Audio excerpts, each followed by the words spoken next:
நிபந்தனைகளின் அடிப்படையில் பிரதமர் டத்துஸ்ரீ அன்வார் இப்ராஹிமுடன் சமாதானம் செய்து கொள்ள தாம் தயார் என துன் டாக்டர் மகாதேர் முகமது கூறியிருக்கிறார். மக்கள் பணத்தை திருடியதாக தம்மை குற்றஞ்சாட்டிய அன்வார் அது உண்மையல்ல என்பதை ஒப்புக்கொள்ள வேண்டும் என்பதே அந்நிபந்தனையாகும்.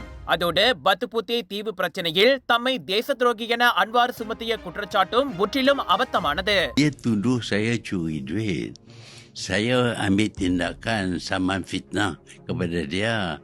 Kalau nak berdamai, dia kena mengakulah saya tak curi duit. Dia tak mengaku. Nak pergi ke mahkamah. Sampailah ni dah 2 tahun. Masih tak boleh pergi ke mahkamah. Jawab saya punya saman fitnah. Kalau pergi di mahkamah, dia ada bukti, okeylah tunjuklah bukti. Kalau tak ada bukti, tunjuk tak ada bukti. Dan mengaku bahawa saya tak curi duit. Jadi tapi tak ada jalan pendamaian ke Tun? Macam mana?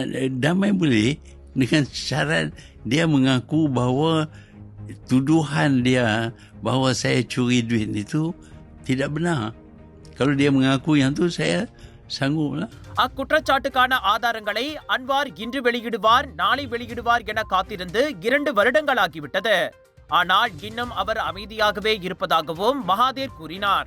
மேலும் கருத்துரைத்த அந்த முன்னாள் பிரதமர் தமக்கும் அன்வாருக்கும் இப்போது மட்டும் சுமூகமான உறவு இருந்தால் நாடு எதிர்நோக்கியுள்ள பல்வேறு பிரச்சனைகளை இணைந்து தீர்வு காணலாம் என்றார்.